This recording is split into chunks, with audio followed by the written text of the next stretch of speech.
స్వాగతం, సుస్వాగతం గాయత్రి జ్యోతిష్ కేంద్రానికి. నేను మీ వంశీ ఆస్ట్రో. సరిగ్గా 5 రోజుల క్రిందట మనం శ్రీరామనవమి సందర్భంగా శ్రీ రామచంద్రమూర్తి యొక్క జాతకాన్ని విశ్లేషణ చేయడం జరిగింది. ఈరోజు మనం ఆయన నమ్మిన బంటు అయినటువంటి చిరంజీవి శ్రీ హనుమంతుల వారి జాతకాన్ని కూడా విశ్లేషణ చేద్దామని సంకల్పం చేయడం జరిగింది. అయితే ఇక్కడ సభ్యులకు కానీ, వీక్షకులకు కానీ, భక్తులకు కానీ విన్నపం ఏంటంటే, ఆంజనేయ స్వామి చిరంజీవి అంటే సప్త చిరంజీవులలో ఆంజనేయ స్వామి కూడా ఒకరు. అయితే దురదృష్టం ఏంటంటే చాలా మంది ఆయన పుట్టినరోజుని హనుమాన్ జయంతి అని వ్యవహరిస్తున్నారు. ఇది చాలా తప్పు. ఎందుకు అంటే ఏదైనా ఒక వ్యక్తి మరణించిన తరువాత వచ్చే అతని పుట్టినరోజునైతే జయంతి అని, అతను మరణించిన రోజుని వర్ధంతి అని మనం వ్యవహరించడం జరుగుతుంది. అయితే ఆంజనేయ స్వామి విషయంలోకి వస్తే ఆయన త్రేతాయుగం తర్వాత ద్వాపర యుగంలో కూడా కనిపించారు. అలాగే శ్రీకృష్ణ రామాయణ శ్రీకృష్ణుడితోటి అర్జునుడితోటి కూడా ఆయన యుద్ధం చేసిన సందర్భాలు ఉన్నాయి. అదేవిధంగా మహాభారత యుద్ధంలో శ్రీకృష్ణుల వారి యొక్క రథం మీద జెండా మీద ఉండి ఎదుటి వారి యొక్క శక్తిని అంతటినీ కూడా గ్రహించేటట్టుగా శ్రీకృష్ణుల వారి ఆదేశానుసారము ఆయన అక్కడ ప్రవర్తించడం జరిగింది.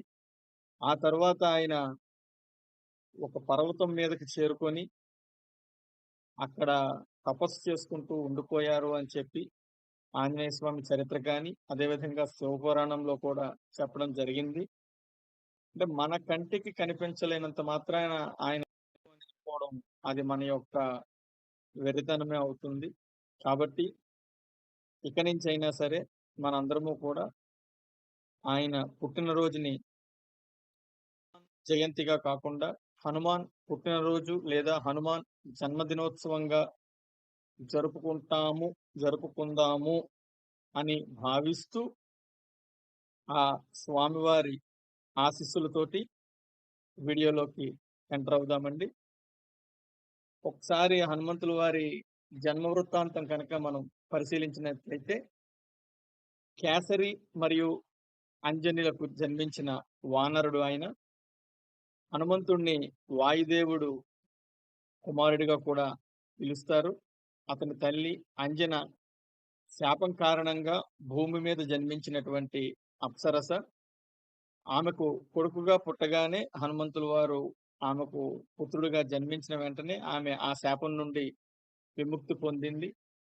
అదేవిధంగా వాల్మీకి రామాయణం ప్రకారంగా అతని తండ్రి కేసరి అంటే ప్రస్తుతం కర్ణాటకలోని విజయనగర జిల్లాలో హంపికి సమీపంలో ఉన్న కిష్కింధ రాజ్యానికి సమీపంలో ఉన్న సుమేరు అనే పర్వత ప్రాంతానికి రాజు. అదేవిధంగా అతను బృహస్పతి కుమారుడు.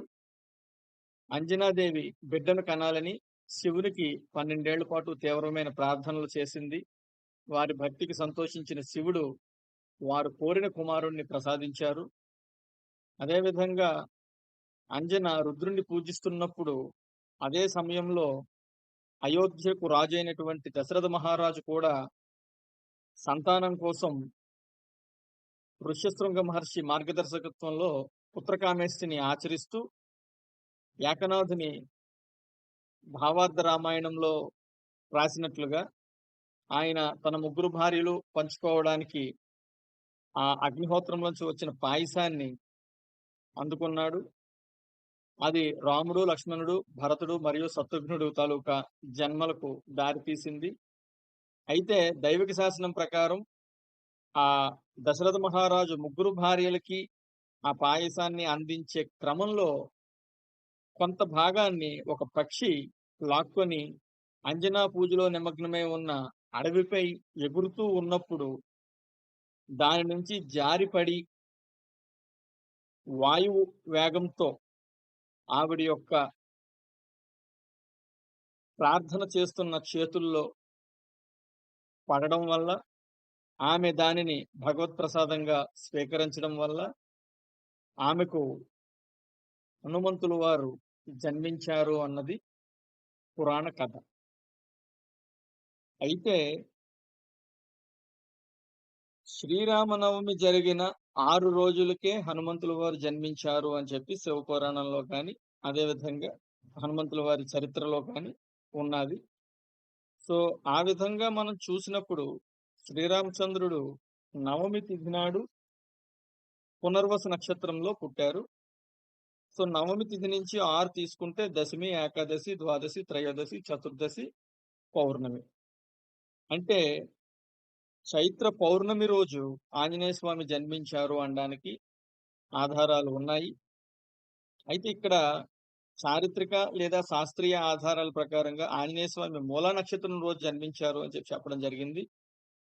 కానీ నవమి తిథి నుండి 6వ రోజు తీసుకుంటే పునర్వసు తర్వాత మూల రావాలి అంటే 13 రోజులు పడుతోంది. కాబట్టి అదొక్కటే ఇక్కడ సరిపోవట్లేదు. నాకున్న సమాచారం ప్రకారంగా, అదేవిధంగా నేను రిఫర్ చేసిన గ్రంథాల సాక్షిగా, అదేవిధంగా కొన్ని వెబ్‌సైట్స్ ద్వారా తీసుకున్న దానిని బట్టి ఒక్కసారి హనుమంతుల వారి జాతక చక్రం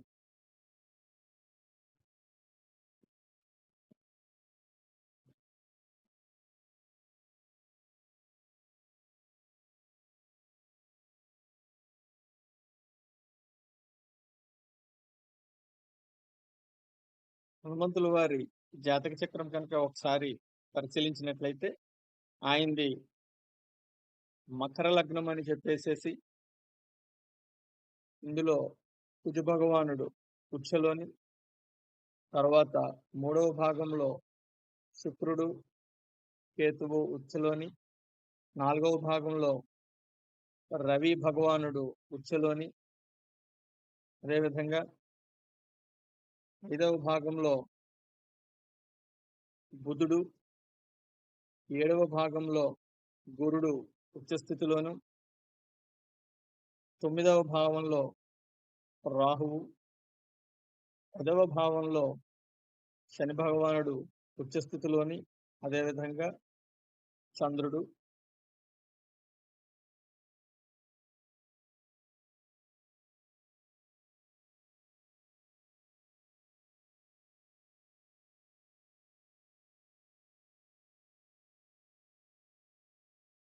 ఇది ఆంజనేయ స్వామి వారి యొక్క జాతకము. అంటే సాక్షాత్తు శ్రీరామచంద్ర ప్రభువు జాతకంలో ఏ విధంగా 5 గ్రహాలు ఉచ్చులో ఉన్నాయో, అదే విధంగా ఆంజనేయ స్వామి వారి జాతకంలో కూడా ఆ 5 గ్రహాలు ఉచ్చులో ఉండడం జరిగింది. కేవలం ఇక్కడ మారింది ఏంటి అంటే లగ్నము, అదే విధంగా చంద్రుడు. ఈ 2 మారాయన్నమాట. సో, దీనిని బట్టి మనం విశ్లేషణ కనుక చేస్తే బుధుడు 5వ భావంలో ఉండడం వల్ల ప్రత్యేకంగా ఆంజనేయ స్వామి వారికి సంగీతంలో ప్రతిభ మరియు పరిజ్ఞానం చాలా ఎక్కువ. అదేవిధంగా అతను పరాక్రమం ఇవన్నీ కూడా చూపించడానికి గల కారణం ఏంటి అంటే, 3వ ఇంటి అధిపతి గురుడు 7వ ఇంట్లో ఉచ్చ స్థానంలో ఉండడము, అదేవిధంగా అతను 12వ భావాధిపతి కూడా అవ్వడము, లగ్నాధిపతి శని 10వ స్థానంలో శుక్రుడింట్లో ఉచ్చులో ఉండడము, అది ఒక కారణము. అదేవిధంగా ముఖ్యంగా ఆయన బ్రహ్మచారిగా ఉండిపోవడానికి గల కారణం కనుక చూస్తే, లగ్నాత్తు సప్తమంలో ఉచ్చగురుడు, 2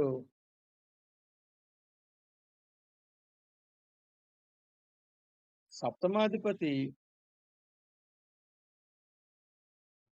లగ్నాధిపతి మరియు ద్వితీయాధిపతి అయిన శని భగవానుడు ఉచ్ఛలో ఉన్న శని భగవానుడితో కలిసి ఉండడం. అంటే మనం జాతకంలో చెప్పుకుంటాం కదా! సప్తమానికి అంటే సప్తమాధిపతి శనితో ఉన్న సప్తమాన్ని శని భగవానుడు చూసినా, లేదు సప్తమంలో శని ఉన్న ఆలస్య వివాహము అని చెప్పి మనం ప్రెజెంట్ డేస్‌లో చెప్పుకుంటున్నాము. సో, ఆ రూల్ కూడా ఇక్కడ వర్తిస్తుంది. ఇకపోతే ఇక్కడ మూడో పాయింటు సప్తమాన్ని 4 మరియు 11వ భావాధిపతి అయినటువంటి కుజుడు, అదే విధంగా లగ్నాధిపతి మరియు ద్వితీయాధిపతి అయిన శని భగవానుడు తన 10వ దృష్టితోటి వీక్షించడం. అంటే ఇక్కడ రెండో పాయింట్ తీసుకుంటే సప్తమాధిపతి అయిన చంద్రుడు శనితో కలిసి ఉండడం, అది ఉచ్చ చంద్రుడు లగ్నం నుంచి చతుర్థ మరియు భాగ్యాధిపతి అయిన కుజుడు సప్తమ దృష్టితో సప్తమాన్ని చూడడము. అదే విధంగా శని భగవానుడు లగ్నాధిపతి మరియు ద్వితీయ భావాధిపతి అయిన ఉచ్చ శని భగవానుడు తన ప్రత్యేక దృష్టి అయిన 10వ దృష్టితో ఇక్కడ సప్తమాన్ని చూడడము. ఇవన్నీ కూడా ఇతనికి ఆలస్య వివాహము లేదా అసలు వివాహము లేనటువంటి యోగాన్ని కలగజేస్తున్నాయి. ముఖ్యంగా ఈ మధ్య నేను చేస్తున్న పీహెచ్‌డీలో సప్తమ గురుడు కూడా వివాహానికి అంటే వివాహ విచ్ఛిన్నానికి కారకుడు అవుతున్నాడు అని చెప్పి ఒక రిసర్చ్ పాయింట్ చేయడం జరుగుతోంది.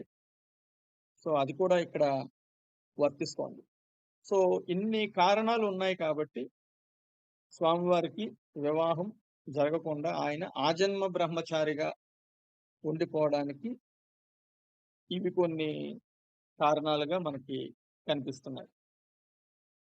అదే విధంగా నవమంలో రాహువును కనుక తీసుకున్నట్లయితే, ఇతను ఏదైనా సరే పని కనుక ప్రారంభిస్తే ఎట్టి పరిస్థితుల్లోని దాన్ని పూర్తి చేస్తారు తప్ప మధ్యలో వదిలేయడం కానీ, లేదా చెయ్యలేను అని చెప్పి వదిలేయడం కానీ జరగదు. అందుకే చాలా మందికి ఏవైనా పనులు ఆటంకాలు ఉన్నా, పనులు అనుకున్న సమయానికి సవ్యంగా అవ్వకపోతూ ఉన్నా, ఆంజనేయ స్వామిని పూజించు, ఆంజనేయ స్వామికి మొక్కుకో అని చెప్పి చెప్పడం జరుగుతుంది. సో, ఆ విధంగా ఆయనకు ఉన్న ఆ తత్వాన్నే ఆయన భక్తులకు కూడా ఆయన కలుగచేస్తారు కాబట్టి, ఎవరైనా ఆయన్ని ఆ విధంగా మొక్కుకుంటే వారి యొక్క పనులు సకాలంలో పూర్తి అవ్వడము, ఇవన్నీ కూడా మనం చూస్తూ ఉన్నాం. ఇకపోతే అతని వృత్తి, పదవీలు తీసుకుంటే ఇక్కడ ముఖ్యంగా శనిచంద్రులు కలిపున్నారు. శనిచంద్రుల తాలూకా కలయిక అతని యొక్క భక్తి మరియు త్యాగానికి కూడా సూచకంగా ఉంటుందన్నమాట. అదే విధంగా ఈ కుజుడు, గురుడు సమసప్తకాల్లో ఒకరిని ఒకరు చూసుకుంటూ ఉండడం వల్ల, అదే విధంగా 9వ స్థానంలో రాహువు ఉండడం వల్ల కూడా హనుమంతుల వారిని సంకట విమోచనకారుడిగా మార్చిందనమాట. ఎందుకంటే ఎటువంటి సంకటాల నుంచి అయినా సరే ఆయన విమోచనాన్ని కలిగిస్తారు. అందుకే హనుమాన్ చాలీసా ఆయన్ని సంకట విమోచనకారి అని చెప్పి ఒక పదప్రయోగం కూడా చేయడం జరిగింది. అదే విధంగా నవమంలో ఉన్న రాహువు కూడా ఇటువంటి జాతకులకి కొన్ని సిద్ధుల్ని ఇవ్వడం జరుగుతుందనమాట. అవి ఏంటి అన్నది కూడా ఒకసారి చూద్దాం. అయితే జ్యోతిష్పరంగా కనుక మనం ఒకసారి హనుమాన్ చాలీసాని పరిశీలిస్తే, అంటే తులసీదాస్ రాసినటువంటి హనుమాన్ చాలీసాని కనుక మనం ఒకసారి పరిశీలన చేసి, అందులో ఆయన ఏంటి రాశారు అన్నది కనుక జ్యోతిష్పరంగా కనుక మనం వివరణ చేసే ప్రయత్నం చేస్తే, ముఖ్యంగా ఇక్కడ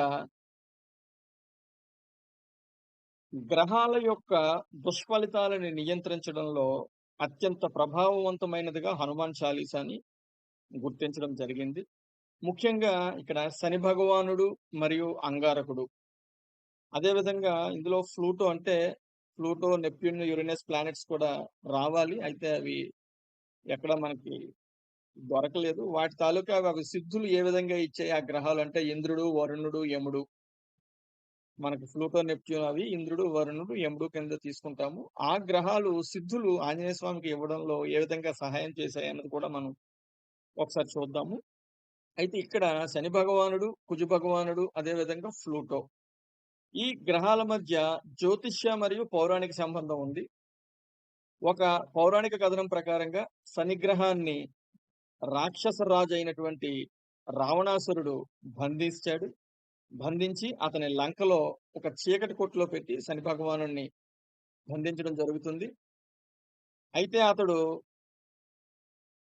హనుమంతుల వారు సీతామాతని వెతికే క్రమంలో లంకకి వెళ్ళినప్పుడు అక్కడ శనీశ్వరుణ్ణి హనుమంతుడు రక్షించారు అని చెప్పి ఒక పౌరాణిక గాథ ఉంది. అందుకు కృతజ్ఞతగా శనీశ్వరుడు హనుమంతుల వారి భక్తులపై ఎప్పుడూ కూడా తన దుష్ప్రభావాన్ని చూపకూడదు, అలాగే చూపను అని చెప్పి హనుమంతుల వారికి ఒక వరం ఇవ్వడం జరిగింది. అదే విధంగా సూర్యుడు శని భగవానుడికి తండ్రి. హనుమంతుడు సూర్య భగవాను నుండి గ్రంథాలని గట్రా నేర్చుకోవడం జరిగింది. హనుమంతుల వారికి గురువు సూర్య భగవానుడు. అది కూడా వీడియో చివరిలో వస్తుంది, చెప్పడం జరుగుతుంది. అందుకని చెప్పేసి సుగ్రీవుడికి సహాయం చేయడానికి ఆయన అంగీకరించడము, ఆయన నుండి తన గురువైన సూర్యునికి అన్యోన్యత గురుదక్షిణగా మరియు అతని యొక్క మంత్రి అయినటువంటి స్వదేశీయుడు అయినటువంటి సుగ్రీవుడికి సాయం చేయడానికి కూడా ఒప్పుకున్నారు. అదే విధంగా శని మరియు హనుమంతుడు ఇద్దరూ కూడా రుద్రులుగా చెప్పబడతారు. ఎందుకంటే విష్ణువు ఎత్తిన అవతారాల్లో 7వ అవతారము రాముని అవతారం. అయితే ఈ అవతారంలో రాముడు దేవుడుగా కాకుండా మనిషిగా జన్మించాడు. ఆయనకి అంటే శక్తులు అంతర్లీనంగా ఉంటాయి కానీ, అవి ఉపయోగించే అవసరం లేకుండా కేవలం ఒక మనిషి ధర్మబద్ధంగా ఏ విధంగా జీవించాలి అని ఆయన చూపించాలి అనుకున్నారో, అటువంటప్పుడు శక్తుల్ని వాటిల్ని ప్రయోగించడం కరెక్ట్ కాదు కాబట్టి, ఆయన కేవలం మానవ మాత్రుడిగానే అంటే సీతామాతని రావణాసురుడు ఎత్తుకెళ్ళిపోయిన తర్వాత ఆయనకున్న విశేషమైనటువంటి శక్తులతోటి సీతామాతని ఆయన తెచ్చేసుకోవచ్చు. కానీ అలా కాకుండా ఒక మనిషి ఏ విధంగా విలపిస్తాడో, ఏ విధంగా బాధపడతాడో, ఏ విధంగా తప్పిస్తాడో అవన్నీ కూడా ఆయన అనుభవించి, చూపించి ఆ మార్గంలో మనుషులందరూ కూడా నడవాలి అని చెప్పడానికి ఎత్తిన జన్మ కాబట్టి అది ఏడవ రూపం అది అవతారము. అందుకని చెప్పి అరెరే! శ్రీరాముడు మనిషి రూపంలో అవతారం ఎత్తారు. మరి ఈయనకి రాక్షసుల నుంచి ముప్పు ఉంటుంది కదా! అని చెప్పి శివకేశవులిద్దరూ ఒకటే కాబట్టి అప్పుడు శివుడు 11వ అవతారంగా హనుమంతుడిని పుట్టించారు అని చెప్పి శివపురాణంలో కూడా ఒక కథ ఉంది. అదే విధంగా శివావతారాల్లో 8వ అవతారము శని భగవానుడు. అందులో ఆయన్ని రుద్రేష్‌గా పిలుస్తారు. అయితే 11వ అవతారము హనుమంతుడు. అందుకే హనుమంతుడిని శివుని అవతారము అని చెప్పే ఒక పురాణ కథ కూడా ఉందన్నమాట. అంటే శివుడు తన అవతార సమయంలో రామభక్తుడిగా తన కోరికను వ్యక్తం చేసినప్పుడు పార్వతీదేవి అతని ప్రతిపాదనకు సుముఖత చూపలేదు. ప్రత్యామ్నాయంగా అతడు శివుని అంశలో కొంత భాగం మాత్రమే అతని కోరికను నెరవేర్చడానికి తోడుగా ఉంటుందని ఆమె అంగీకరించింది. తదనుగుణంగా దివ్య ద్రవ రూపంలో ఉన్న అతని అంశను ఒక డేగ మోసుకెళ్లి ఆంజనేయుడి తల్లి అయిన అంజనీమాత చేతుల్లో పడేటట్టుగా చేస్తుంది. ఈ కథ మనం ప్రారంభంలో చెప్పుకున్నాం అన్నమాట. ఆమె దానిని సేవించిన తర్వాత హనుమంతునికి జన్మనిచ్చిందన్నమాట. అయితే హనుమంతుడు, అంగారకుడు వీళ్ళిద్దరూ కూడా శక్తికి పరాకాష్ట. అంటే కుజుడు చాలా అగ్రెసివ్ ప్లానెట్ అన్నమాట. సూర్యుడు లాగన్నమాట ఇంచుమించు. సో, అందుకని చెప్పి అతను అంత అనంతమైన బలాన్ని, ధైర్యాన్ని మరియు సంకల్ప శక్తిని ఇవన్నీ కూడా ఒక జాతక చక్రంలో అంగారకుడు స్థితి చెంది ఉన్న స్థానం నుంచి చూడడం జరుగుతుంది.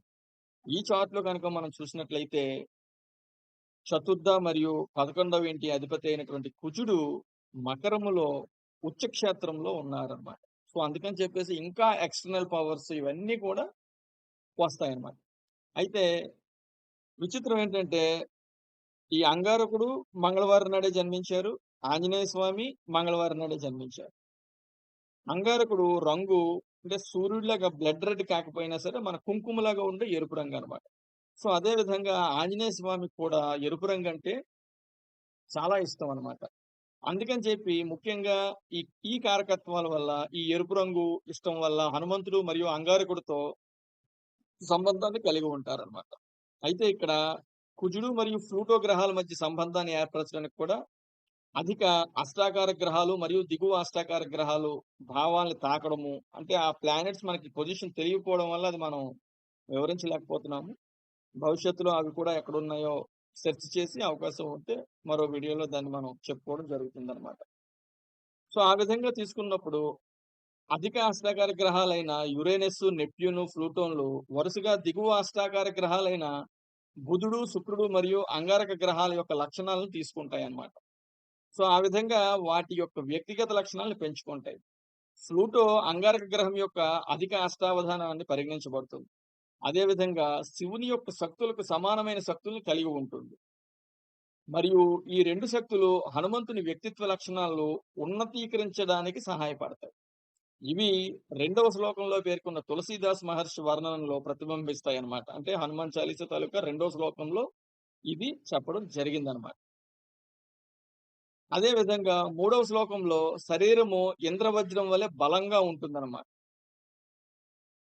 ఎందుకు అంటే అక్కడ శని భగవానుడు ఇనుముకి సంబంధించినటువంటి వ్యక్తి. ఇనుము ఎంత గట్టిగా ఉంటుందో, వజ్రం ఎంత గట్టిగా ఉంటుందో, సో లగ్నము అక్కడ మకర లగ్నం అయింది కాబట్టి ఆయన తాలూకా శరీరం కూడా చాలా బలంగా, దృఢంగా ఉండడానికి కూడా అవకాశం ఉందన్నమాట. అదే విధంగా 9వ శ్లోకం గనుక చూసుకున్నట్లయితే చాలా పెద్ద మరియు భయానక రూపం మరియు దహనం చేయబడింది లంకలో. అంటే ఈ 9వ ఇంటిలో ఈ రాహుగ్రహం ఉండడం వల్ల ఇందాకల మనం కొన్ని సిద్ధులు కలిసి వస్తాయి అని చెప్పుకున్నాం కదా! అదే విధంగా ఆంజనేయ స్వామికి కూడా స్వతహాగా 8 సిద్ధులు ఆయన జాతక చక్రం ద్వారా ఆయనకి కలిగాయి. అయితే ఇక్కడ కొంత వివరణ ఏంటంటే కొన్ని పురాణాల్లోని, గ్రంథాల్లోని 8 సిద్ధులు ఆయనకున్నాయని చెప్పారు. కానీ కొన్నిటిల్లో 10 సిద్ధులు ఉన్నాయి అని చెప్పడం జరిగింది. అయితే ఈ వీడియో చివరకొచ్చేటప్పటికి నాకొచ్చిన క్లారిటీ ఏంటంటే ఆయనకి 10 మంది అంటే శివుడు, ఇంద్రుడు ఇలాగ ఒక 10 మంది ఆయనకి 10 వరాలు ఇవ్వడం జరిగింది. ఆ 10 వరాలు కూడా ఆయనకి 10 సిద్ధులుగా సిద్ధించాయి అని చెప్పి వీడియో చివరకొచ్చేటప్పటికి నేనైతే ఒక అంచనాకి రావడం జరిగిందనమాట. అదే విధంగా 10వ శ్లోకం గనుక తీసుకుంటే భయపెట్టే రూపం అనమాట. అంటే లంకని సముద్రాన్ని దాటుతున్నప్పుడు ఆయన యొక్క రూపాన్ని విస్తరించడం కానీ, మళ్ళీ చిన్నగా చేయడం కానీ, అదే విధంగా లంకిని ఆయన్ని ఎదుర్కొని అడ్డుకున్నప్పుడు లంకిని కన్నా భయంకరమైనటువంటి రూపాన్ని ఆయన ప్రదర్శించడము, ఇవన్నీ కూడా 10వ శ్లోకంలో ఉంటాయన్నమాట. అదే విధంగా హనుమాన్ చాలీసా 18వ శ్లోకం కనుక మనం తీసుకుంటే సుమారు 96,00,000 మైళ్ళ దూరంలో ఉన్న సూర్యుడిని కూడా ఆయన వాయువేగంతో చేరుకొని రావడము. అదే విధంగా అంటే అంత సూర్యుడి దగ్గరికే వెళ్ళొచ్చిన వ్యక్తికి లంక దాటడం పెద్ద ఇదేమి కాదు. అందుకని చెప్పి హనుమాన్ చాలీసాలోని 19వ శ్లోకం సముద్రం మీదుగా ఆయన వెళ్లి లంకని చేరడము ఇవన్నీ కూడా హనుమాన్ చాలీసాలోని ఉంటాయన్నమాట. అయితే వీటన్నిటికి కూడా ఏంటంటే ఈ కుజుడు, శుక్రుడు, కేతువు, రాహువు, యురేనస్, నెప్ట్యూన్, ప్లూటో ఈ గ్రహాల తాలూకా స్థితి ఆయనకి సిద్ధత్వం రూపంలో సహకరించాయి అనడంలో ఎంత మాత్రం సందేహం లేదన్నమాట. అయితే గ్రహాల ఉచ్చ స్థితిని బట్టి లేదా వాటి యొక్క బలహీన స్థితులను బట్టి జాతక చక్రం అన్నటువంటిది తయారవుతుందన్నమాట. సో, ఆ విధంగా చూసుకుంటే ఏదైనా ఒక గ్రహం స్వక్షేత్రంలో ఉన్నా, ఉచ్చక్షేత్రంలో ఉన్నా దానికి 100కి 100% ఫలితాలు ఇవ్వడానికి అది ముందుకొస్తుందన్నమాట. అదే నీచ స్థానంలో ఉన్న, శత్రువు ఇంట్లో ఉన్న జరిగితే అది దాని తాలూకా బలాన్ని ఇవ్వాల్సినంతగా ఇవ్వకపోవడం వల్ల జాతకుడు ఇబ్బంది పడడానికి అవకాశం ఉంటుందన్నమాట. అదే విధంగా ఇక్కడ కుజుడు మకర రాశిలో ఉచ్చ స్థితిలో ఉన్నాడనమాట. అందుకని చెప్పి అంగారకుడు హనుమంతుడు అధీనంలో ఉన్న రాశిలో శని శక్తిహీనుడై ఉన్నందున హనుమంతుని భక్తులపై శని తన దుష్ప్రభావాలు చూపడు అని చెప్పి హనుమాన్ చాలీసాలో కూడా చెప్పడం జరిగింది. అంటే ఇక్కడ లగ్నాధిపతి అయినటువంటి శని లగ్నంలో కుజుడుండిపోవడం వల్ల, లగ్నాధిపతి అక్కడ ఉచ్చక్షేత్రంలో ఉండడం వల్ల, అందువల్ల ఏంటైందంటే శని భగవానుడు అదే విధంగా లంకలో హనుమంతుల వారు శని భగవానుడిని కాపాడడం వల్ల, వీటన్నిటి వల్ల కూడా శని బాధల నుంచి ఏదైతే భక్తులు ఇబ్బంది పడుతున్నారో వారు ఆంజనేయ స్వామిని శని భగవానుడితో పాటు ఆంజనేయ స్వామిని కూడా పూజించడం వల్ల ఆ యొక్క శని దృష్టి నుంచి తప్పించుకోవడానికి అవకాశం ఉంటుంది అని చెప్పేసేసి చెప్పడం జరిగిందనమాట. అయితే హనుమాన్ చాలీసా యొక్క కొన్ని శ్లోకాలని కనుక మనం ఇంకొంచెం వివరంగా చూసినట్లయితే 25వ శ్లోకంలోని నాసై రోగ హరై సబపిర జపత నిరంతర హనుమత బిర అని చెప్పేసి ఉంటుందన్నమాట. అంటే ఏంటంటే ధైర్యవంతుడు అయినటువంటి హనుమంతుడు నా జప సాధనాన్ని నిరంతరాయంగా ప్రార్థిస్తే అన్ని రుగ్మతలను, వ్యాధులను నాశనం చేస్తాడు. మరియు నా యొక్క అన్ని బాధల్ని కూడా తొలగిస్తాడు అని దాని అర్థం అన్నమాట. అదే విధంగా 26వ శ్లోకం కనుక చూసినట్లయితే సంకటతే హనుమాన్ చూడావై మన క్రమ భజన ధ్యానోజో జావై. స్టార్టింగ్ లో మనం చెప్పుకున్నాం హనుమంతుడు సంకట స్థితి అంటే ఆ సంకటత హరి ఎలా అయ్యాడు అన్నదానికి ఈ యొక్క గ్రహాలు తాలూకా అవి ఎక్కడ స్థితి చెందాయి అన్న దాన్ని బట్టి. అంటే హనుమంతుడు తన హృదయంలో చర్యల ద్వారా మరియు మాటల ద్వారా తనను స్మరించే వారిని అన్ని కష్టాల నుండి కూడా విముక్తి చేస్తాడు అని చెప్పి దాని అర్థం. అదే విధంగా 30వ శ్లోకం కనుక తీసుకున్నట్లయితే సాధు శాంతకే తుమారకవరే అసుర నికందన రామదులారే. అంటే మీరు సాధువులు అంటే మంచి వ్యక్తులు లేదా సన్యాసులు మరియు సాధువులని రక్షిస్తారు అని అర్థం అన్నమాట. అంటే రాక్షసుల్ని నాశనం చేసి అదే విధంగా రాముడికి కుమారుడుగా ప్రియమైన వాడిగా కూడా ఉంటాడు అని చెప్పి ఒక అర్థం అన్నమాట. అదే విధంగా హనుమాన్ చాలీసాలోని 25వ శ్లోకాన్ని పఠించడం ద్వారా ఈ క్రింద గృహాలు యాక్టివేట్ అవుతాయన్నమాట. ఏ విధంగా అంటే ఆ 25వ శ్లోకాన్ని గనక పఠిస్తే మూడవ ఇల్లు అంటే కమ్యూనికేషన్స్, ధైర్యము ఈ ఇంటిని సూచించేవాడు అంగారకుడనమాట. అంటే హనుమంతుడు. అదే విధంగా ఒకటవ ఇల్లు సాధారణమైనటువంటి ఆరోగ్యము, తేజస్సు. దీనికి సంకేతము సూర్యుడు అంటే రాముడనమాట. అలాగే ఆరవ ఇల్లు మరణాలు మరియు అనారోగ్యం గృహాలను సూచించేది. దీనికి కుజుడు, శని ఇద్దరూ కూడా అధిపతి అన్నమాట. అంటే హనుమంతుడు రామదూతగా మూడవ ఇంటి కమ్యూనికేషన్స్ మీద ధైర్యాన్ని సూచిస్తుంది కాబట్టి, భక్తుల ప్రార్థనలు వింటూ ఒకటవ ఇంటి ఆరోగ్యము మరియు తేజస్సును సూచించే శ్రీరాముడు ఆరవ ఇంటి విషయాలు తీసుకువస్తాడనమాట.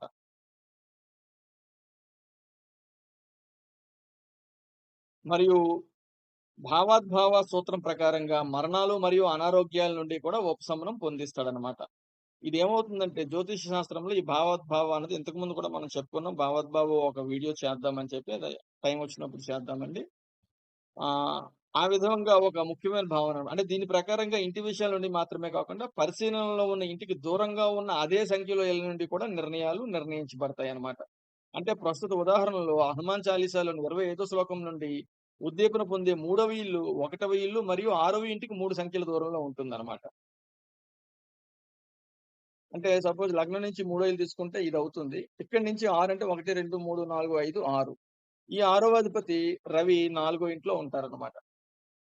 అదే విధంగా మంత్రాలు, ఉపశమనం అందించడానికి హనుమంతుని పరిశీలన మరియు తీర్పు కోసం కూడా సంబంధిత గృహాలు భావోద్భావ కాన్సెప్ట్‌లో చూస్తే మనకి తెలుస్తుందన్నమాట.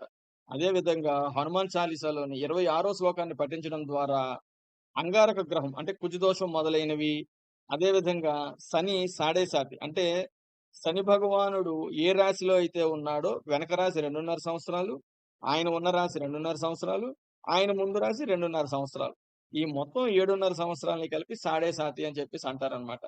సో, ఈ విధంగా ఈ సాడేసాతి సమయంలో హనుమంతుడిని గనక మనం ప్రార్థించుకున్నట్లయితే, ఈ కారణంగా 4 మరియు 8వ గృహాలు ఒకే విధమైన సారూప్యత మరియు పరిశీలనతో తొలగించబడతాయి.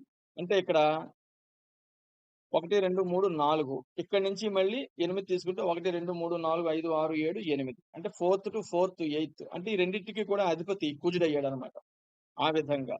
సో, ఆ విధంగా ఆ ప్రత్యేక పరిస్థితుల్లో ఆ గ్రహాల్ని పూజించడం ద్వారా కూడా ఆ హనుమంతుల స్వామి ద్వారా ఆ బాధల్ని తీసివేయబడతాయన్నమాట.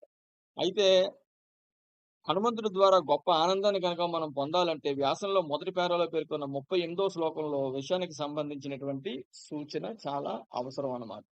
ఏంటి అంటే 30వ శ్లోకం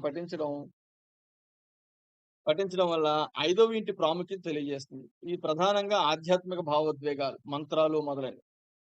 అదేవిధంగా రాముడిని తొమ్మిదవ ఇంటికి అంటే మతము మరియు అదృష్టం భావోద్భావ భావన అనే సూత్రం ప్రకారం తీసుకువస్తుందన్నమాట. అంటే ఫిఫ్త్ టు ఫిఫ్త్ నైన్త్ అవుతుందన్నమాట. సో, ఆ విధంగా. అదే విధంగా ఈ 5, 9 గృహాలకు సంకేతమైన బృహస్పతి వంటి విశ్వాసం మరియు ఆశావాదాన్ని సీతాదేవి ముందు ఆయన ప్రదర్శించడానికి అవకాశం వచ్చిందనమాట. ఇవన్నీ కూడా జీవితంలో సానుకూలమైనటువంటి మరియు ఆశలకు ప్రతినిధిగా హనుమంతుల వారు ఉంటారనమాట.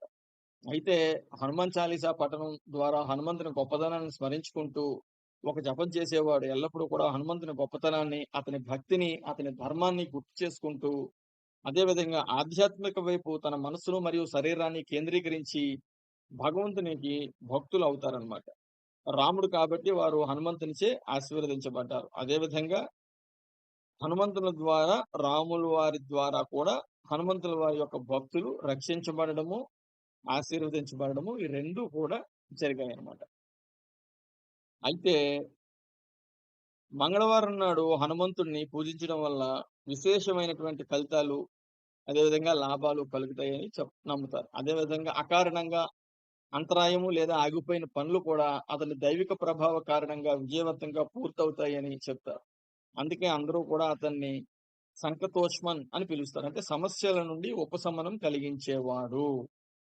అయితే మరి ఇన్ని ఈ 12 రాసులు మనకి జ్యోతిష్ చక్రంలో ఉన్నప్పటికీ కూడా ముఖ్యంగా ఆంజనేయ స్వామికి ఒక 4 రాసులంటే చాలా ఇష్టం అన్నమాట.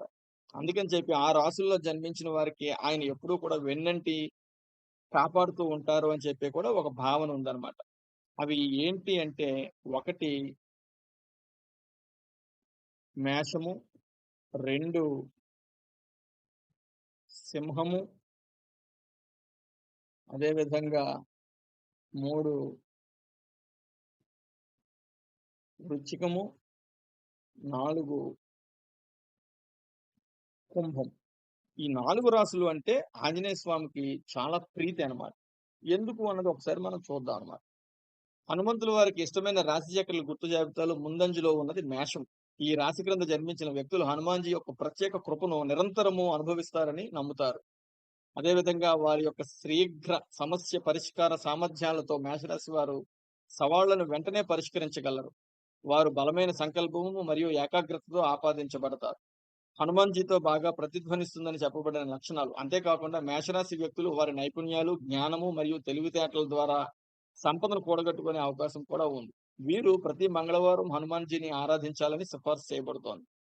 అదే విధంగా ఈ విధంగా అభ్యాసం చేయడం ద్వారా వారి యొక్క సమస్యలు తొలగి అదృష్టం వరిస్తుంది అని కూడా నమ్ముతారన్నమాట. ఈ రాశిలో జన్మించిన వారికి ఆర్థిక ఇబ్బందులు చాలా తక్కువుంటాయి. అదే విధంగా సింహరాశి వ్యక్తులను కనుక తీసుకున్నట్లయితే హనుమాన్‌జీ ఉనికిని ఆశీర్వదిస్తారు. ఈ రాశిలో జన్మించిన వ్యక్తులు జీవిత కష్టాల నుండి హనుమాన్‌జీ ద్వారా రక్షించబడతారు. అతని ప్రభావం వారికి అడ్డంకులు మరియు ప్రమాదాల నుండి తప్పించుకోవడానికి సహాయపడుతుంది అని నమ్ముతారు. అదే విధంగా సింహరాశి వారి యొక్క కుటుంబ వాతావరణం సామరస్యంగాను, సానుకూలంగాను ఉంటుంది. హనుమాన్‌జీ ఆశీర్వాదం వారికి నిరంతర ఆర్థిక స్థిరత్వాల మూలంగా కనిపిస్తుంది. కెరియరు మరియు వ్యాపారాల్లో ఉన్నతమైనటువంటి పురోగతిని కూడా ఇస్తుందన్నమాట. అదే విధంగా వీరికి నాయకత్వ లక్షణాలు కూడా ఉంటాయన్నమాట. వీరి అవకాశాలు హనుమాన్‌జీని పూజించడం ద్వారా మరింత మెరుగుపడతాయి. హనుమాన్‌జీని ఆరాధించడం వల్ల సింహరాశి వ్యక్తులు ఎదుర్కొనే ఏవైనా సమస్యలు అతి త్వరగా పరిష్కారం అవుతాయి అని చెప్పి కూడా చెప్పడం జరిగింది. ఇకపోతే మూడవ రాశి అయిన వృశ్చికంలోకి వస్తే, వృశ్చిక రాశిలో జన్మించిన వ్యక్తులు హనుమంతుని ప్రత్యేక ఆశీర్వాదాలు అందించబడతాయి. హనుమాన్‌జీ మార్గదర్శకత్వంలో వివిధ ప్రయత్నాల్లో వారి విజయం దోహదపడుతుందని భావిస్తారు. హనుమాన్‌జీ ప్రభావం వలన వారి విఫలమైన పనులు క్షణాల్లో సరిదిద్దుకొని విజయాలుగా మార్చుకోవడానికి అవకాశం ఉంటుంది. అదే విధంగా ముఖ్యమైన పనిని ఏవి అయినా సరే అడ్డంకులు లేకుండా సాధించగలుగుతారు.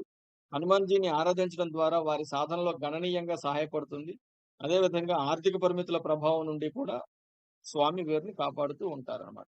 ఇకపోతే ఆఖరిది కుంభరాశి కనుక చూసినట్లయితే హనుమాన్‌జీ ఆశీర్వాదం కుంభరాశి వ్యక్తులపై అదనపు ప్రయోజనాలు అందిస్తుంది.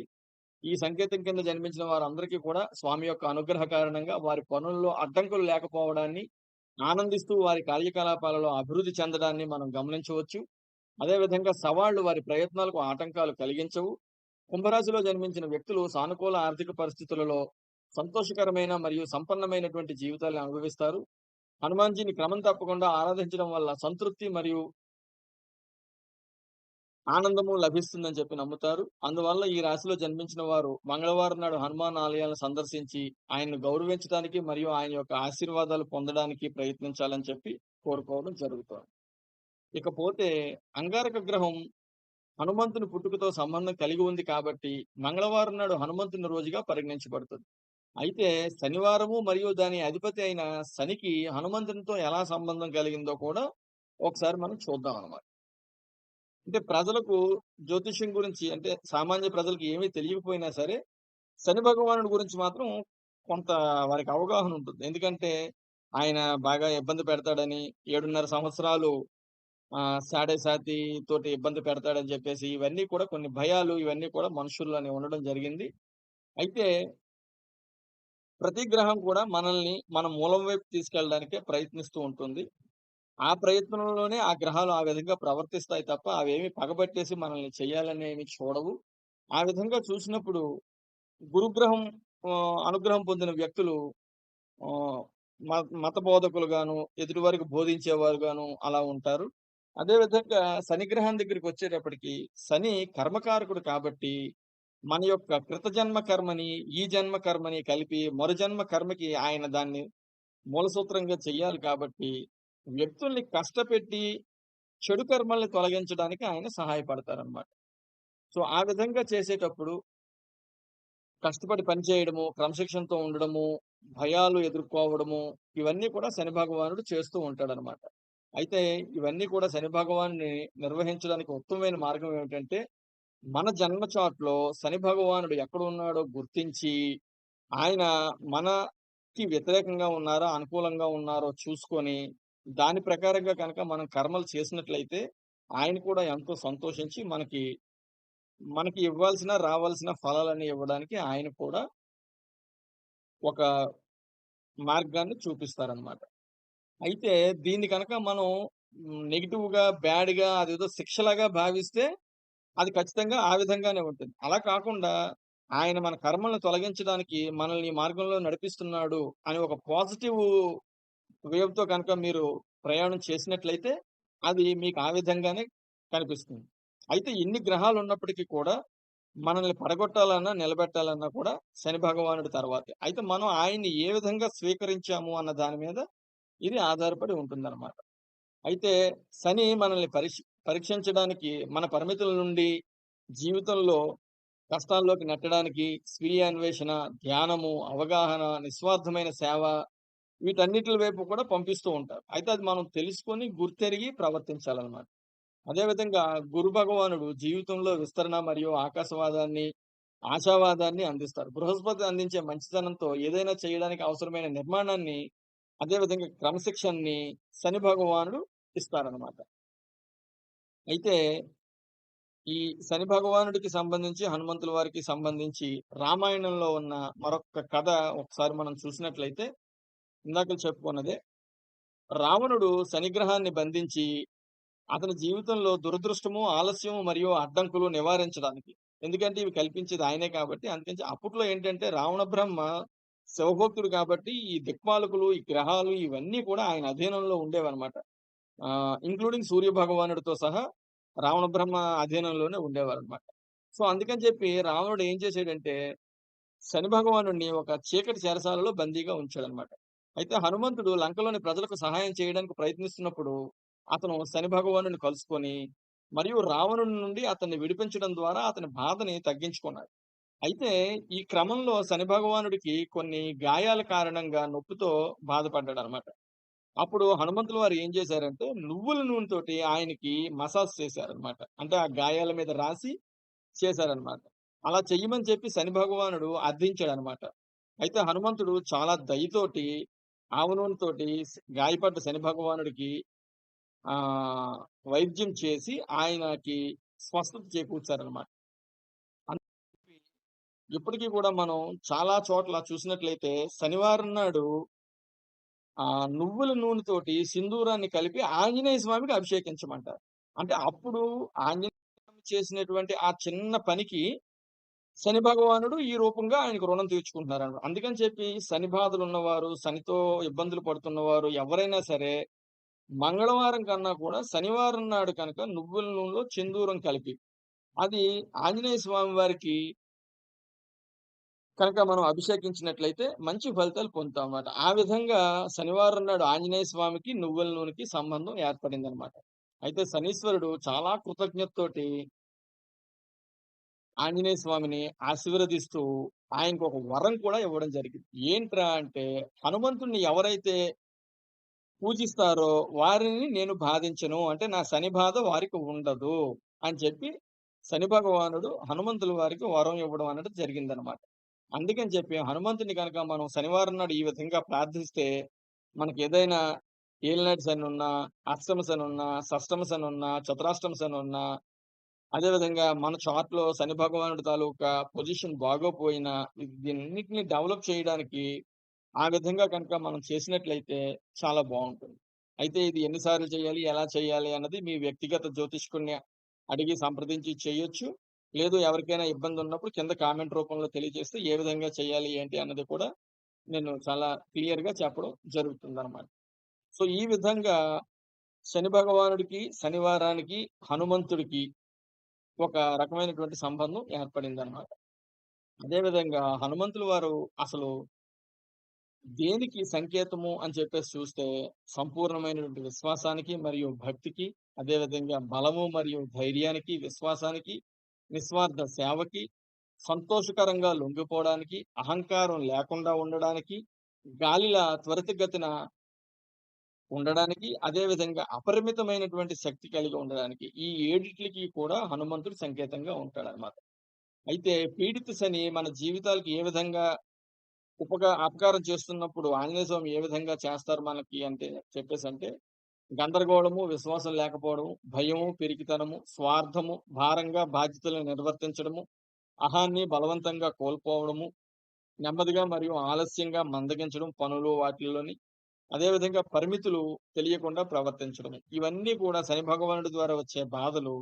వీటన్నిటిని కూడా హనుమంతుల వారిని పూజించడం ద్వారా మనం తొలగించుకోవచ్చనమాట. అయితే మనం ఎప్పుడైతే ఆంజనేయ స్వామిని ఆధ్యాత్మికంగా పూజిస్తూ ఆయన మార్గంలో నడుస్తూ ఉంటామో, అప్పుడు శని భగవానుడు కూడా మనతో మంచిగా ఉండడానికి, మనం మన యొక్క జీవితాన్ని ఉన్నతపరచడానికి, అదే విధంగా మనం వైరాగ్యంలో ఉంటే దాంట్లో నుంచి బయటికి తీసుకురావడానికి, అదే విధంగా ఆధ్యాత్మిక మార్గంలో లేకుండా ఉంటే ఆ మార్గంలో తీసుకురావడానికి, వీటన్నిటికి కూడా ఒక సమస్యను సృష్టించి తద్వారా మనం ఆయన ఆయనకు లోబడి ఉండేటట్లుగా చేయడానికి కూడా ఆయన ప్రయత్నిస్తూ ఉంటారనమాట.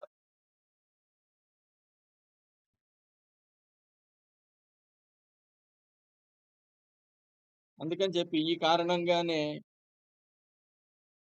సాడెసాతి ఉన్నవారు ఎప్పుడూ కూడా హనుమంతుడిని ప్రార్థించమని చెప్పడం జరిగింది. ఎవరైతే హనుమంతునికి నమస్కరిస్తారో మరియు లొంగిపోతారో వారు ఎన్నటికీ ఓడిపోరు. అదే విధంగా శని యొక్క కోపానికి కూడా వేగంగా పరిహారం పొందడానికి కూడా అవకాశం ఉంటుంది. శనిదేవుడు సీతను వెతుక్కుంటూ లంకకు వెళ్ళినప్పుడు హనుమంతుడు రావణుడిని రక్షించాడు కాబట్టి శనిదేవుడు తన భక్తులకు శని దుష్ప్రభావాల నుండి తప్పించుకుంటారు అని చెప్పి హనుమంతులు వారికి వాగ్దానం చేసి వరం ఇవ్వడం జరిగింది. అందువల్ల హనుమంతుని ప్రార్థనలు ఒకరి కుండలిలో చెడు శనికి పరిహారంగా పరిగణించబడతాయన్నమాట. ఇది ఇక్కడి వరకు హనుమంతుల వారిని పూజించడం వల్ల హనుమంతుల వారికి, శని భగవానుడికి, అదేవిధంగా హనుమంతుల వారికి, అంగారకుడు అంటే కుజగ్రహానికి ఉన్న సంబంధాలు ఇవన్నీ కూడా చూడడం జరిగింది. ఇకపోతే తరువాత ఆంజనేయ స్వామికి లేదా దశ సిద్ధులు ఏ విధంగా వచ్చాయి? అవి ఎవరెవరిచ్చారు? అన్న అంశాన్ని కూడా ఒకసారి మనం చూద్దాం. సో, ఇక్కడ మనం చూసినట్లయితే ఇది అష్టసిద్ధుల తాలూకా చక్రము. ఆహ్, దీనికన్నా ముందేంటంటే అసలు హనుమంతుల వారికి ఏ దేవతలు ఎటువంటి వరాలిచ్చారు అన్నది గనక ఒకసారి మనం చెక్ చేసినట్లయితే, బ్రహ్మదేవుడు అతనికి దీర్ఘాయువు యొక్క వరము అలాగే బ్రాహ్మణులు చెప్పి అతని శిక్ష మరియు శాపాలకు అభేద్యమైన వరము ఇచ్చారు. మంచి వ్యక్తులలో భయాన్ని చంపే శక్తి మరియు శత్రువుల్లో భయాన్ని కలిగించే శక్తి, అలాగే అతని శరీరాన్ని ఇష్టానుసారంగా మార్చుకునే సామర్థ్యం కూడా బ్రహ్మదేవుడు ఆయనకి ఇవ్వడం జరిగిందనమాట.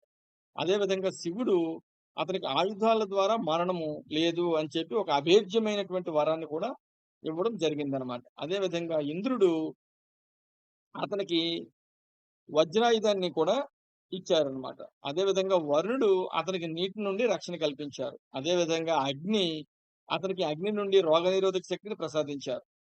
రాముడైతే హనుమంతునికి అమరత్వ వరం ఇచ్చారనమాట. తద్వారా అతను లోకాంతం వరకు శ్రీరామ భక్తులు అంటే ఇక్కడ శ్రీరామ అవతారం చాలించేటప్పుడు అదే విధంగా ఈ మధ్య మనకి 'హనుమాన్' సినిమాలో విభీషణుడు చెప్తాడు. "హనుమా నువ్వు శ్రీరాముల వారికి ఇచ్చిన మాట నిలబెట్టుకునే సమయం వచ్చింది" అని చెప్పి.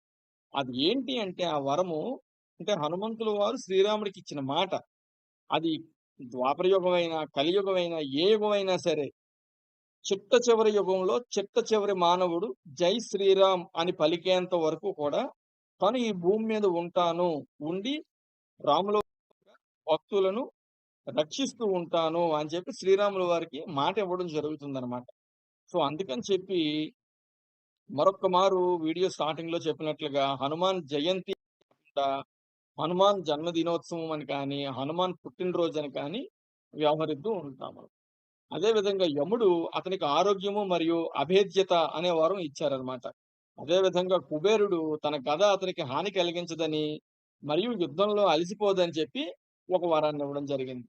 అదే విధంగా విశ్వకర్మ అతనికి తాను చేసిన ఆయుధాల వల్ల ఎటువంటి ఇబ్బంది ఉండదు అని చెప్పి అదొక అభేద్యమైనటువంటి వరం ఇచ్చారనమాట. ఇకపోతే వాయువు తనకంటే వేగంగా ఉండే వరాన్ని కూడా ఇవ్వడం జరిగిందనమాట. ఈ విధంగా చూస్తే బ్రహ్మదేవుడు, శివుడు, ఇంద్రుడు, వరుణుడు, అగ్ని, రాముడు, యముడు, కుబేరుడు, విశ్వకర్మ, వాయువు. వీరు మొత్తం 10 మందనమాట. అంటే ఈ 10 మంది 10 రకాలైనటువంటి వరాలు అంటే సిద్ధులు ఇవ్వడం వల్ల ఆంజనేయ స్వామికి అష్టసిద్ధులు కాకుండా దశసిద్ధులు ఆయన జాతకం ద్వారా అంటే మనం ఏవైతే ఈ బ్రహ్మదేవుడు, శివుడు, వరుణుడు, అగ్ని, రాముడు ఇవన్నీ చెప్పుకున్నామో ఇవన్నీ కూడా ఒక్కొక్క గ్రహాన్ని పాలించే అధినాయకత్వం కలిగినటువంటి వారనమాట. అంటే ఆ గ్రహాల స్థితి వల్ల ఆయనకి ఆ సిద్ధత్వం అన్నది సిద్ధించిందనమాట. అయితే ఇక్కడ చిన్న ఇంపార్టెంట్ విషయం ఏంటంటే, చిన్నతనంలో హనుమంతుడికి వివిధ దేవతలు ఆయనకి బాగా చిన్నగా ఉన్నప్పుడు ఇచ్చేసారనమాట. సో, అందువల్ల ఏంటంటే, ఆ శక్తుల్ని ఆయనకి ఎలా నియంత్రించాలో తెలియక, చాలా అల్లరి పిల్లవాడిగా ఎంత అల్లరి పిల్లాడంటే భూమి మీద నుంచి సూర్యుడిని అదేదో మండుతున్న జామ పండు అనుకోని చెప్పి ఇక్కడి నుంచి ఎగిరిపోయి సూర్యుడిని తినడానికి కూడా ఆయన ప్రయత్నం చేశారు. అంటే అంత అల్లరితనంతో ఉండేవారనమాట. అలాగే అడవిలో ప్రార్థన చేసుకుంటున్న ఋషుల్ని ఇబ్బంది పెట్టడము.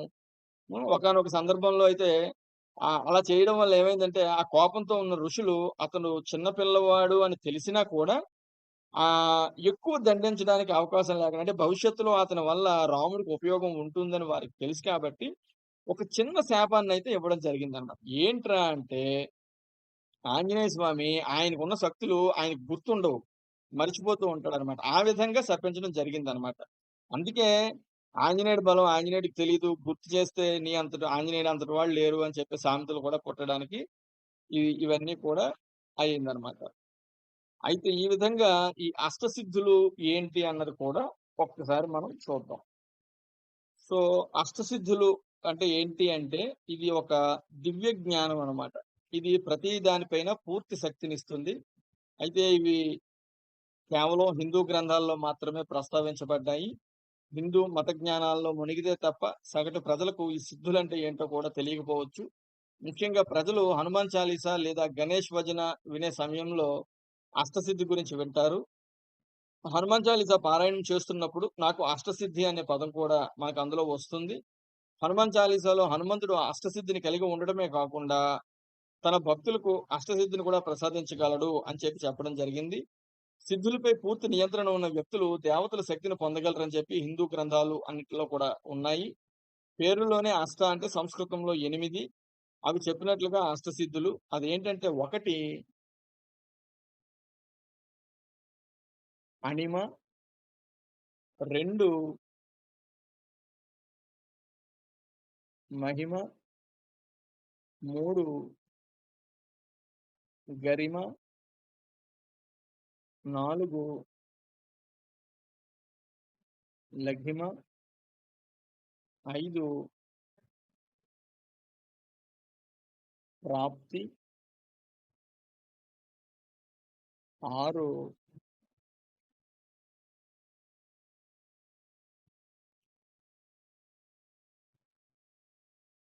పరక్యామ, 7 ఇసిత్వ, 8 వసిత్వ. ఈ ప్రతి సిద్ధి కూడా నిర్దిష్టమైనటువంటి పాత్రని కలిగి ఉంటుంది. అదే విధంగా ఈ ప్రతి ఒక్కటి కూడా ఒక్కొక్క నైపుణ్యాన్ని, ఒక్కొక్క సామర్థ్యాన్ని ఇస్తుందన్నమాట. అయితే ఇందులో మొదటిది అణిమ కనుక తీసుకున్నట్లయితే మనం ఇక్కడెక్కడొస్తుంది? ఇదనమాట అణిమ. ఇదేంటంటే అష్టసిద్ధుల్లో అణిమ మొదటిది. ఈ సిద్ధి ప్రావీణ్యం చేసుకోవడం వల్ల వ్యక్తికి శరీరాన్ని తగ్గించుకునే సామర్థ్యం లభిస్తుంది. ఇది సిద్ధి శరీరాన్ని కుదించే సామర్థ్యాన్ని మాత్రమే ఇస్తుంది. ఈ సిద్ధి యొక్క యజమాని ఆహ్, అణు స్కేల్ దగ్గర కూడా తన ఇష్టమైన శరీరాన్ని కుదించగలడు. కానీ శరీర పరిమాణాన్ని మాత్రం మళ్ళీ పెంచడానికి ఇది ఉపయోగపడదు. ఈ సిద్ధి యొక్క అత్యంత ముఖ్యమైన ఉపయోగం ఏంటంటే, హనుమంతుడు తల్లి సీతను వెతకడానికి లంకపై గూఢచర్యం చేసినప్పుడు చేశాడు. అదే విధంగా హనుమంతుడు గూఢచర్యం చేస్తున్నప్పుడు అతని ఎదుర హ్మ్, భారీ లంకిని ఉన్నప్పుడు, అలాగే సురస నోట్లోంచి రావాల్సి వచ్చినప్పుడు కూడా అతని యొక్క శరీరాన్ని చిన్నగా చేశారు. అదే విధంగా లంకా నగరంలో సీతామాతని అన్వేషిస్తున్నప్పుడు కూడా అంగుళీకమంత అంటే చిన్న ఉంగరం ఎంతుంటుందో అంత పాటికి కూడా ఆయన తన శరీరాన్ని కుదించుకొని చేశారు. దానివల్ల ఏంటంటే రాక్షసులెవరు కూడా ఆయన్ని గుర్తించడానికి అవకాశం లేకుండా పోయిందనమాట. ఇకపోతే రెండవది తీసుకుంటే మహిమ. అష్టసిద్ధి సిద్ధుల్లో ఒకటైన మహిమ ఇది వినియోగదారునికి భారీ రూపాలను పొందే సామర్థ్యాన్నిస్తుంది. ఇది అనిమ వంటిది లేదా ఇది అనిమ సిద్ధిని పూర్తి చేస్తుంది. అనిమ మీ శరీరాన్ని కుదించడానికి మిమ్మల్ని అనుమతిస్తే, మహిమ తన శరీర పరిమాణాన్ని ఖగోళ స్థాయికి కూడా పెంచడానికి అనుమతిస్తుందనమాట. అదే విధంగా హనుమంతుడు తన పరిణామాన్ని పెంచడానికి మరియు లక్ష్మణుడి ప్రాణాలు కాపాడే సమయంలో అంటే లంకిని చంపేటప్పుడు కూడా లంకిని కన్నా భారీ గాయంతోటుండి లంకిని చంపడం జరిగింది. అదే విధంగా యుద్ధ సమయంలో లక్ష్మణుడు మూర్ఛపోతే సంజీవిని పర్వతాన్ని తీసుకురావడానికి అప్పుడు కూడా ఆయన తన యొక్క శరీరాన్ని చాలా భారీ కాయంగా మార్చి, ఆ సంజీవిని తీసుకొని సుమేరు పర్వతాన్ని ఎత్తడానికి ఆ మహిమని ఆయన ఉపయోగించడం జరిగింది. ఈ మహిమ సిద్ధి యొక్క మరో ఉపయోగం ఏంటంటే, విష్ణువు యొక్క బ్రాహ్మణావతారం ద్వారా చేయబడింది. దీనిలో ప్రభువు తన పరిమాణ ఖగోళ స్థాయిని మార్చారు. అదే విధంగా 3 దశల్లో అతను మొత్తం దీన్ని కవర్ చేయడం జరిగిందనమాట. అంటే 3 చోట్ల ఆయన ఈ మహిమ సిద్ధిని ఆయన ఉపయోగించడం జరిగిందనమాట. అదే విధంగా మూడవది గరిమ. గరిమ సిద్ధి వారి శరీర బరువును మార్చుకోవడానికి వినియోగదారునికి అనుమతిస్తుంది. అయితే అనిమ మరియు మహిమ మధ్య సంబంధం వల్లే గరిమ వినియోగదారు బరువును పెంచడానికి మాత్రమే అనుమతిస్తుంది కానీ, తగ్గించడానికి మాత్రం ఇది అనుమతి ఇవ్వదు. ఈ విధంగా ఆమె లేదా అతని బరువును కొద్దిగా నుండి అనంతం వరకు పెంచుకొని ఒక వ్యక్తి స్థిరంగా మారడానికి అవకాశం ఉంటుందన్నమాట. అయితే రావణాసురుల వారి ఆస్థానానికి వెళ్తున్నప్పుడు తన ఆస్థానంలో ఉన్న యోధులను తన పాదాలు కదిలించమని సవాల్ చేశాడు. కానీ అంగతుడు గరిమా సిద్ధిని ఉపయోగించినందున ఎవ్వరూ చేయలేకపోయారు. మరొక ఉదాహరణ ఏంటంటే, భీమాకారాన్ని నియంత్రించడానికి హనుమంతుడు ముసలి కోతి వేషంలో తన తోకను ఎత్తమని ఆజ్ఞాపిస్తారనమాట. అప్పుడు కూడా భీముడు ఆ తోకని కదల్చలేకపోతాడనమాట. అంటే ఆ సమయంలో కూడా హనుమంతుడు ఈ గరిమ అనేటువంటి సిద్ధిని ప్రయోగించారు అని చెప్పి మనకు తెలుస్తుందనమాట. ఇకపోతే నాలుగవది లఘిమ. ఈ లఘిమ ఏంటంటే గరిమకు వ్యతిరేకం అన్నమాట. అంటే వినియోగదారు తాలూకా శరీర బరువు తగ్గిపోతూ ఉంటుందన్నమాట. ఈ సిద్ధి వినియోగదారు బరువు తగ్గించడం కాబట్టి వినియోగదారుడు ఎగరగలిగే సామర్థ్యాన్ని పొందుతాడన్నమాట. బరువు ఎప్పుడైతే తగ్గుతుందో వ్యక్తి ఒక పక్షి వలె ఆకాశంలో ఎగరడానికి ఆ వరాన్ని కూడా హనుమంతుల వారు పొంది ఉన్నారన్నమాట. అయితే అనేక మంది ఇతర దేవతలు, రాక్షసులు కూడా ఈ సిద్ధిని తెలుసుకొని ఆకాశంలో అంటే ఆంజనేయ స్వామే కాకుండా మిగిలిన వాళ్ళు కూడా ఈ సిద్ధిని తెలిసిన వాళ్ళందరూ కూడా ఆకాశంలో ఎగరగలిగారన్నమాట. ఇకపోతే ఐదవది ప్రాప్తి. ఇదేంటంటే పూర్వ సిద్ధుల కన్నా ఇది చాలా భిన్నమైంది. మునుపటి సిద్ధులు ఒకరి శరీరంపై దృష్టి కేంద్రీకరించినప్పుడు ప్రాప్తి శరీరం వెలుపల ఉన్న వాటిపై దృష్టి పెడుతుంది. ప్రాప్తి సిద్ధి వారు కోరుకున్న వస్తువులను తక్షణమే పొందగల సామర్థ్యాన్ని అందిస్తుంది. ఈ సిద్ధి వినియోగదారులు గాలి నుండి వారు కోరుకొని ఏదైనా పొందవచ్చు. ప్రాచీన హిందూ కథలలో వివిధ దేవతలు, రాక్షసులు, దేవతలు ఈ సామర్థ్యాన్ని కలిగి ఉండేవారు. దేవతలు గాలి నుండి కానుకలు తయారు చేయడం ద్వారా వరం ఇచ్చారు. రాక్షసులు కూడా ఎక్కడా లేని ఆయుధాలని తయారు చేసుకునేవారనమాట. ఇకపోతే ఆరవది ప్రాక్యామం. ఇదేంటంటే విస్తృత శ్రేణి సామర్థ్యాలు అందిస్తుందనమాట. ఇది వినియోగదారుడి యొక్క జీవిత పొడవును నాటకీయంగా పెంచడము, అదే విధంగా నీటి అడుగున జీవించే సామర్థ్యాన్ని పెంచడానికి అనుమతిస్తుంది. సాధారణ అర్థంలో పరకామ్య పరిస్థితులు అనుగుణంగా వినియోగదారునికి అనుమతొస్తాయి. వివిధ ఋషులు, చిరంజీవులు మరియు దేవతలు గతంలో ఈ అష్టసిద్ధిని కలిగి ఉండేవారు. ఎందుకంటే వారు నీటి అడుగున జీవించగలరు మరియు వారి జీవితాలను అనూహ్యంగా దీర్ఘకాలంగా పొడిగించుకునేవారు. అదే మనం మహాభారతంలో గనుక చూసినట్లయితే దుర్యోధనుడు ఇంక యుద్ధం అంతా అయిపోయిన తర్వాత ఇంకా భీష్ముడు వచ్చి చంపేస్తాడని చెప్పి ఒక నీటి మడుగులోకి వెళ్లి అక్కడ అడవుకి చేరి అక్కడ ఆయన తపస్సు చేసుకుంటూ ఉంటారనమాట. సో ఆయన కూడా ఈ సిద్ధిని పొందడం జరిగిందనమాట. ఇకపోతే ఏడవది ఇష్టిత్వం. ఈ అష్టసిద్ధిని పొందిన వ్యక్తి తన ఇష్టానుసారం ప్రకృతిని ప్రభావితం చేయగల సామర్థ్యాన్ని పొందుతారు. ఎవరైనా ఈ సిద్ధిని పొందినప్పుడు కొంత మేర వరకు భూమి కదులుతుంది. ఒకరి కోరిక మేరకు ఆకాశము, వర్షము పడుతుంది. గాలి కూడా సంకేతంగా ఆయన ఎలా చెప్తే అలా కదులుతుంది. ప్రతి సహజ దృగ్విషయము ఎవరికైనా సరే సమాధానం ఇస్తుంది. వివిధ ప్రజలు ఐసిత్వ శక్తిని కలిగి ఉండేవారు. వారు చెట్టును తక్షణమే పెరికేయగలరు లేదా వెంటనే వర్షం పడేలా చేయగలరు.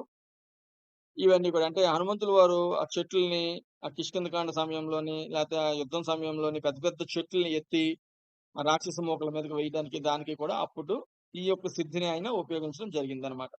ఇకపోతే 8 వాసిత్వ. ఇదేంటంటే ఎదుటివారి మనస్సును నియంత్రించడానికి అనుమతిస్తుందనమాట. అంటే సామర్థ్యం కేవలం మనుషుల మీద మనసుకే పరిమితం కాకుండా జంతువులు, వాటి మనస్సును కూడా ఇది వశీకరణలాగా అన్నమాట. అంటే వారి మనసు ద్వారా వాళ్ళని మీరు కంట్రోల్‌లోకి తెచ్చుకోవడం ఇవన్నీ కూడా వస్తూ ఉంటాయి. దీని విధంగా ఏంటంటే జంతువుల్ని మచ్చిక చేసుకోవడము, ఇవన్నీ కూడా చేసుకోగలవచ్చు. అయితే ఇవన్నీ కూడా విష్ణువు యొక్క వివిధ అవతారాలు ఈ అష్టసిద్ధిని ఉపయోగించి కోపంతో ఉన్న జంతువులను మరియు వ్యక్తులను వెంటనే కూడా శాంతింప చేయడానికి అవకాశం ఉంటుందన్నమాట. సో, ఇవి ఆంజనేయ స్వామికి వివిధ గ్రహాల ద్వారా వివిధ దేవతలు ఇచ్చినటువంటి అష్టసిద్ధులు. ఈ అష్టసిద్ధులు కూడా ఆయన యొక్క జాతకంలో వివిధ గ్రహాల ద్వారా, ఆ గ్రహాల అమరిక ద్వారా ఆ సిద్ధులు ఆయనకి వచ్చాయి అని చెప్పడానికి ఎంతమాత్రం అతిశయోక్తి లేదు. అయితే ఆంజనేయ స్వామిని ప్రసన్నం చేసుకోవడానికి ఒక చిన్న రెమెడీ ఏంటంటే, ఆవ నూనె ధూపాన్ని వెలిగించి ఎప్పుడైనా మంగళవారం పూట ఆయన ఆలయంలో ఆవ నూనెతో దీపాన్ని వెలిగించి, ఓం మారుతాత్మజాయ నమః అనే శక్తివంతమైనటువంటి ఈ మంత్రాన్ని 108 సార్లు గనక జపిస్తే మంచి ఫలితం ఉంటుంది. అదే విధంగా ఓం హం హనుమతయే నమః ఇదొక మంత్రము. అదే విధంగా ఓం నమో భగవతే హనుమతే నమః ఇదొక మంత్రము. ఓం అష్టసిద్ధి నవనిధికే దాత అసువర్దీన్ జాంకీ మాత ఇది ఒక మంత్రము. వీటన్నిటిని కూడా